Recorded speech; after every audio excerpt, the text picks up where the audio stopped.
Well, I mean, and there's a lot of data out there that actually backs that. There was a study that was done on should you leave your job to do a startup or should you stay in your job and do your startup at the side?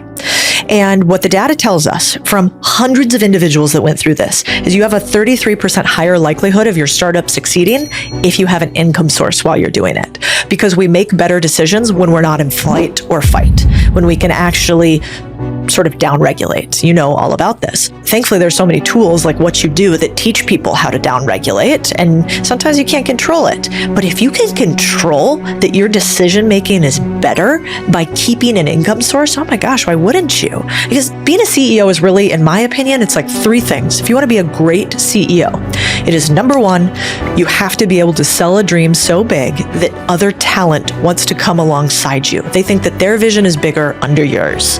Then number two, you have to make great diagnoses. What's happening in the world around us, just like a doctor would, to understand what's good or bad. And then you have to have great decision making on top of the diagnoses. And so if you can hire great talent, diagnose well, but you make bad decisions because you're scared, that's not going to lead to a successful startup, in my experience. I love those top three qualities of a CEO. I wanted to ask you the opposite.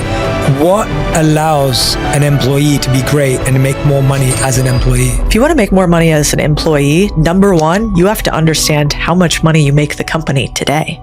If you don't understand what your value, dollar amount is you bring into your business, you should probably go talk to your boss and say, hey, I'd like to understand how I make you money. If you had to quantify how I make you money, could you help me understand that? One, your boss is going to be like, this is amazing. Nobody's ever asked me this before. And then two, once you understand that, you need to figure out how could I make more money for the company? Once you can understand how you can make more money, you can say, well, what do you think the profits of this business are? If we bring in $100 sale, do we keep $20 of it? And if I figure that out, then I can go, okay, I made you $100. We kept 20 of it. If I do that, could I keep 5 of that 20 I brought you? And then you actually know how to negotiate for your salary.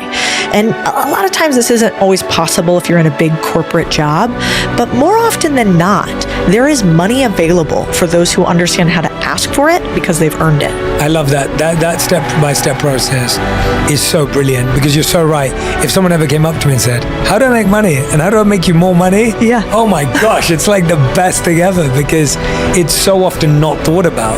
And you don't realize, and like you said, there may be certain companies where you can't have that conversation, but today I feel like there's just so many more spaces to actually have that connection. That you can. Yeah. And, and think about it from your boss's perspective. Like, they hired you for a reason because they thought that you would make their life easier and that you would make the business better. And I think a lot of times you leave your job before you get all of the money out of your job you could have. And I did this so often in the beginning. I think you'd make way more money if you thought that you could have a conversation with your boss and say, man, this isn't exactly working how I thought it would be. I think I could be of use over here as well. I'd love some additional responsibility here, maybe less here. Could I make you more money over here? If I prove myself here, could we do less here? You leave the devil that you know for the devil that you don't often. And when that happens, I think you actually lose more money than you anticipate. It used to be back in the day, you made about 20 to 25% more money every time you job hopped to the next job. These days, I actually think that there is a real value you can have to increase your salary or overall pay by more like 25 to 50% if you stay and you diagnose as opposed to you skip and then you guess. Yes. And so I would highly recommend that you not do what I did at the beginning of my career, which was skip, and never give the place a chance to pay me more.